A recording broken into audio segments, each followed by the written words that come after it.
Hello everyone, सभी को नमस्कार, सभी को सत श्री अकाल, सभी को आदाब और सभी को जय हिंद। कैसे हैं सभी लोग? सो यस, वेलकम टू अड्डा 24/7। जितनों ने भी अभी तक अपनी एप्लीकेशन को डाउनलोड नहीं किया है, प्लीज़ अपनी ऐप को डाउनलोड कर लीजिए, क्योंकि यहाँ पे आपको मिलेगा premium study material, current affairs, job alerts, daily quizzes, subject wise quizzes, magazines, power capsule, notes and articles and videos. And the most important thing is कि जितनों ने भी अभी तक अपने चैनल इंजीनियर अड्डा को सब्सक्राइब नहीं किया है, प्लीज़ सब्सक्राइब कर लीजिए। अब हम आ जाते हैं अपने मेन मुद्दे पर, और वो है सर ये नोटिफिकेशन। कौन सा? एमपीपीजीसीएल का। सर एमपीपीजीसीएल का नोटिफिकेशन आ चुका है, फॉर्म्स भरे जा रहे हैं, और सबसे इंपॉर्टेंट चीज़ कि सर इसकी लास्ट डेट आने वाली है। अब सबसे पहले तो रिक्वेस्ट यही रहेगी कि सर आप लोग लास्ट डेट का इंतजार मत करिएगा, है ना? क्यों? क्योंकि सर लास्ट मोमेंट पे सर्वर डाउन हो जाते हैं, कोई ना कोई समस्या खड़ी हो जाती है, और फिर हमें लगता है सर शिट यार, मुझे तो फॉर्म भरना था लेकिन मैं भर नहीं पाया। तो प्लीज़ उससे बचने के लिए आप एक तो फॉर्म भर लो। अब आते हैं सर मेन मुद्दे पर कि सर इसमें जो साइंस वाला पार्ट है उसकी तैयारी कैसे करनी है। तो देखो, तैयारी करने के लिए सबसे पहले हमें पता हो कि सर ये जो एग्जामिनेशन है ये किस तरीके से होगा। तो एमपीपीजीसीएल का जो नोटिफिकेशन है, इसमें sir total number of vacancies हैं, we know that it is 453। अब इसमें जो ये 453 हम वैकेंसीज की बात कर रहे हैं सर, इसमें प्लीज़ याद रखिएगा ये 453 वैकेंसीज है ना जो यहाँ पे, इसमें ऐसा नहीं वो कोई केवल एक ही पोस्ट के लिए। यहाँ पे सर हमारे पास ए की पोस्ट है, then we have accounts officer, fire officer, अलग अलग पोस्ट हैं। तो वो टोटल पोस्ट आपके 453 हैं।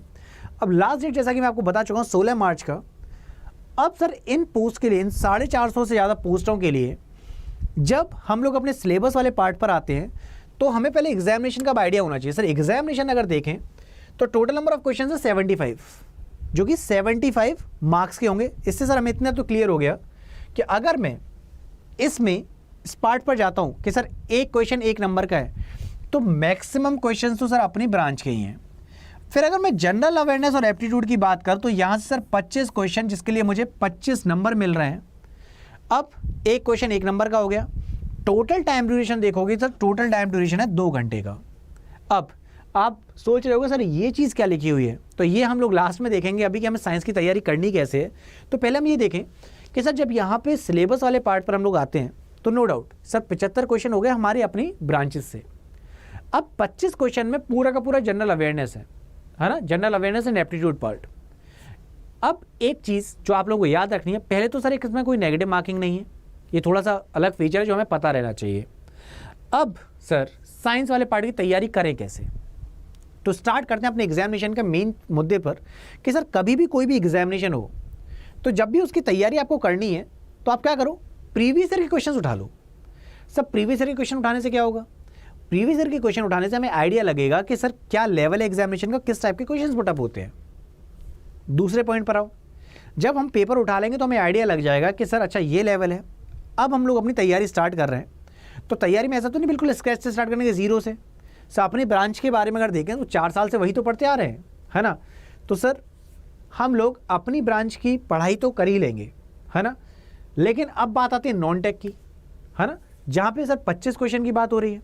अब इन 25 क्वेश्चंस में क्या क्या, जैसे कि स्पोर्ट्स से रिलेटेड क्वेश्चंस हो गए, बेसिकली जनरल अवेयरनेस की बात है ना, तो जनरल अवेयरनेस और एप्टीट्यूड वाले पार्ट में बहुत ज़्यादा एक्स्ट्रा एफर्ट्स नहीं डालने हैं। अब आप कहोगे सर क्या बात कर रहे हो, 25 क्वेश्चन है, ऐसे कैसे नहीं।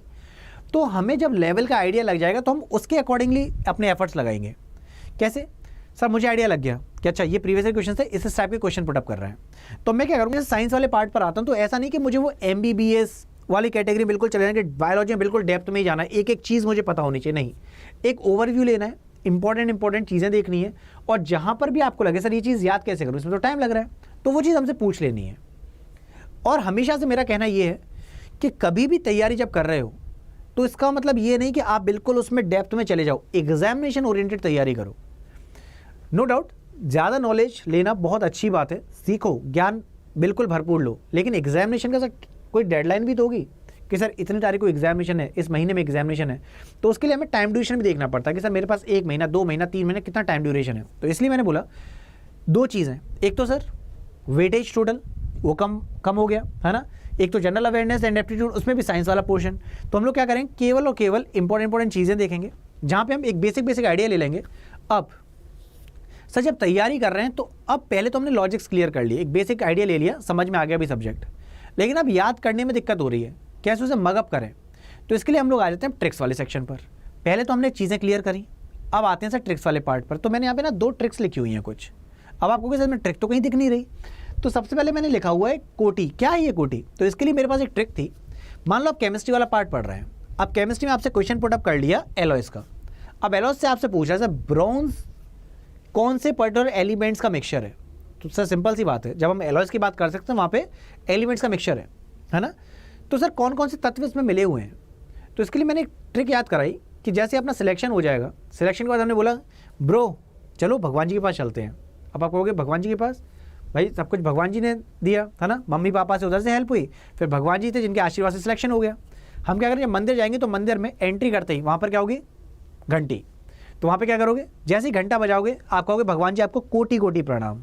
क्या बोला, घंटा बजाओगे भगवान जी कोटि कोटि प्रणाम। तो घंटा यानी कि घंटा धातु, एग्जाम में पूछा हुआ सवाल है सर घंटा धातु किससे बना हुआ है। तो घंटा धातु की बात करें सर वो बना है कॉपर और टिन का।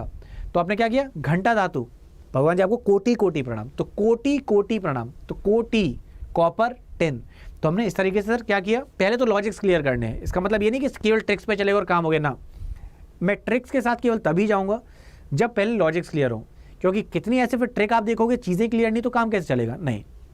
इसके बाद कुछ रटने वाली चीज़ पे आते हैं, मगअप वाले पार्ट।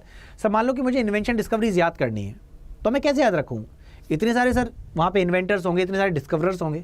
तो मैंने ट्रिक बताई आपको, एक एग्जांपल दे रहा हूँ, बाकी आप ऐसे ट्रिक क्रिएट कर सकते हैं। जहाँ पर भी दिक्कत आए मैं हमेशा तैयार हूँ, हमेशा कमेंट सेक्शन में आप कभी भी अपना डाउट पुटअप करिए, I will help you out.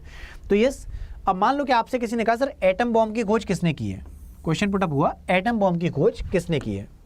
अब सोचो अगर मान लो कहीं पे एटम बॉम्ब फट जाएगा तो क्या होगा, बहुत सारे लोग मर जाएंगे, यानी क्या होगा, हाई अमाउंट में लोग मर जाएंगे। अब क्या केवल बंद कमरे में ही मरेंगे, नहीं सर ओपन एरिया में भी डेथ हो जाएगी। तो क्या होगा सर, ओपन एरिया में भी हाई अमाउंट में लोग मर जाएंगे। तो आपको सर ये कैसी ट्रिक हुई, बेटा इसी ट्रिक से नाम याद हो गया। देखो हाई अमाउंट में लोग मर जाएंगे ओपन एरिया में भी, तो ओपन हाई मर, ये कौन है सर, ये डिस्कवरर हो गए किसके, सर एटम बॉम्ब के। तो एटम बॉम्ब की खोज किसने कर दी, ओपनहाइमर ने। घंटा धातु सर इसमें कौन कौन से तत्वों का मिश्रण है, सर कॉपर टिन कोटि, ऐसी स्टेनलेस स्टील, फिर जर्मन सिल्वर, हर एक चीज़ के लिए अपने पास ट्रिक्स हैं। तो सर साइंस वाले सेक्शन में पहले हम एक अपने बेसिक्स क्लियर करेंगे, और बेसिक्स क्लियर करने के बाद फिर हम इन ट्रिक्स वाले पार्ट पे चलेंगे, जिससे हमारी चीज़ें बहुत आसान हो जाएंगी। तो आई गेस ये पॉइंट क्लियर हुआ।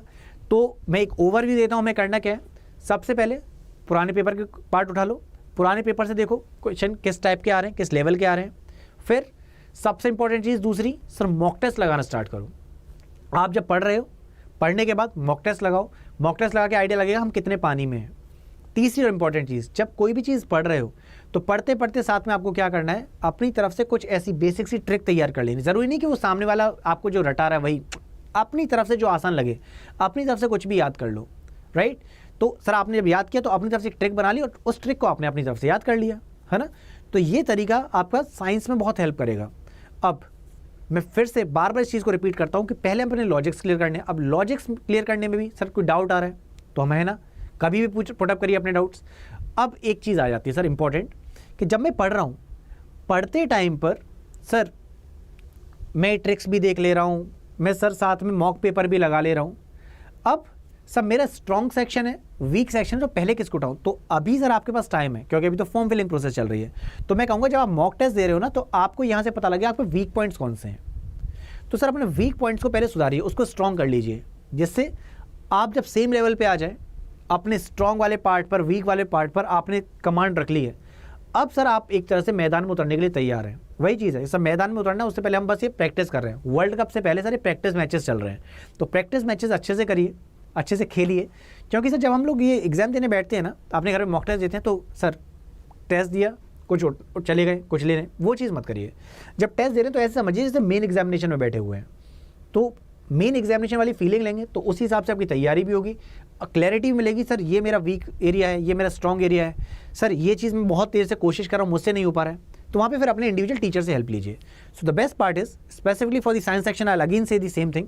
सबसे पहले पेपर डाउनलोड कर लिए सर, हमने वहाँ से आइडिया लिया किस टाइप के क्वेश्चन आ रहे हैं, बेसिक चीज़ें हमने क्लियर कर ली, जो चीज़ याद नहीं हो रही हमने ट्रिक्स तैयार कर ली हैं। स्टार्टिंग में जो वीक एरिया से उनको स्ट्रॉन्ग किया, और एक बार जब सेम लेवल पे आ गए हैं अब जाकर आप एकदम तैयार हो चुके हैं और अब सर आप मेन एग्जामिनेशन में जाने के लिए तैयार हैं, और कभी भी आपको लगे सर ये चीज़ और रह गई, सर इसके लिए और क्लैरिटी चाहिए, तो आपकी इंडिविजुअल फैकल्टीज आपके लिए हमेशा तैयार है। प्लीज़ लेट अस नो कि कहाँ पे समस्या आ रही है, क्योंकि सब लोग कभी ना कभी उस फेज़ में रहे हैं, कभी ना कभी सबने अपना एग्जामिनेशन निकाला है, एग्जामिनेशन पर निकाला है तो कहाँ पे डिफ़िकल्टी फेस की थी, कैसे उन लोगों ने ओवरकम किया, सबको पता है ना। तो यहाँ से इस प्लेटफॉर्म से जितना ज़्यादा से ज़्यादा हो सके अपना फ़ायदा उठाइए, एंड यस कभी भी कोई भी डाउट हो हम हमेशा तैयार हैं। ओके देन, तो सर ये था आपका मेन पार्ट। अब जितने भी लोगों ने अभी तक अपना कोई कोर्स ज्वाइन नहीं किया है and if they want to join the course, what you can do, आप जाएंगे वेबसाइट पर, वहाँ पर टाइप करेंगे अड्डा 24/7। जैसे आप यहाँ पर अड्डा 24/7 टाइप करेंगे, ओपन होके आएगा ऑल कोर्सेज, आप क्लिक करेंगे ऑल कोर्सेज पर, और ऑल कोर्सेज पर क्लिक करके आप जाएंगे जेई एंड ए एग्जामिनेशन पर। अब यहाँ पे आप जा सकते हैं इंजीनियरिंग महापैक या फिर MPPGCL, जो भी आपका एग्जामिनेशन है। जैसे हम लोग जा रहे हैं MPPGCL के लिए, तो यहाँ पे आपकी फ़ीस दिखाएगा कि सर ME के लिए इतनी फ़ीस है, इलेक्ट्रिकल के लिए इतना है, राइट। तो सर फॉर एग्जाम्पल मैं ME ब्रांच चूज़ किया, अब यहाँ पे सर फीस शो करा 7,999 की, तो आप क्या करेंगे, आप जैसे बाय नाउ पे क्लिक करेंगे तो यहाँ पे सर इसकी आपकी फ़ीस शो करेगा 7,999। तो आप क्या कर सकते हैं, यहाँ पे कोड दे रखे हैं होली 15, आप जैसे होली 15 पे अप्लाई करेंगे तो ये देगा 15% का डिस्काउंट। लेकिन अगर आप होली 75 पे क्लिक करते हैं तो यहाँ से देगा सर ये 75% का डिस्काउंट। अब हम लोग अगर चाहते हैं सर मैक्सिमम डिस्काउंट मिले तो आप कोड यूज़ कर सकते हैं Y723, कोड इज़ Y723। जैसे आप Y723 लगाएंगे तो 1,999 से ये फीस हो जाएगी आपकी 1,839। तो 1,839 ये आपका मैक्सिमम डिस्काउंट हुआ। अब यहाँ पे सर एक और चीज़, जो लोग इंजीनियरिंग महापैक पर जा रहे हैं, महापैक वाले पार्ट में जो वैलिडिटी, इसकी डबल वैलिडिटी मिल रही है। डबल वैलिडिटी अब यहाँ पे जो कोर्स है वो है 14,499 का। जैसे आप इसे बाय नाउ करोगे तो सर यहाँ पे होली 75 से आपको 75% का डिस्काउंट देगा, 3,624 हुआ। जैसे कि मैंने आपको बोला था मैक्सिमम डिस्काउंट के लिए आप लोग कोड यूज़ कर सकते हैं Y723। जैसे आपने Y723 कोड लगाया तो सर अभी जो फीस थी ना 3,600 वाली, ये अब हो चुकी है 3,300, और ये है मैक्सिमम डिस्काउंट। तो 3,300 रुपीज़ में 3,334 रुपये में आपको मिल जाएगा मैक्सिमम डिस्काउंट, ठीक है। So yes, for maximum discount please remember the code Y723 which is going to give you the maximum discount. और कभी भी किसी भी हेल्प के लिए वी आर ऑलवेज हियर। तो सर कभी भी कोई डाउट हो, सर इसके लिए ट्रिक नहीं तैयार हो पा रही, इसका ये लॉजिक क्लियर नहीं हो रहा है, तो अपनी लाइव क्लासेस में हम लोगों की रोज़ाना लाइव क्लास होती है मंडे टू फ्राइडे 4 से 5, और सैटरडे को मैराथन होता है 2 से 4। तो आप इन क्लासेस को मिस मत करा करिए। लाइव सेक्शन में भी आप लाइव कमेंट्स में भी डाउट पुट अप कर सकते हैं, और क्लास के बाद कमेंट सेक्शन तो आपके लिए हमेशा है ही। ओके देन, फिर सभी लोग अपना अच्छे से ख्याल रखिएगा, मिलते हैं आपसे फिर क्लास में 4 से 5। ओके देन, फिर bye bye everyone, please take care, जय हिंद।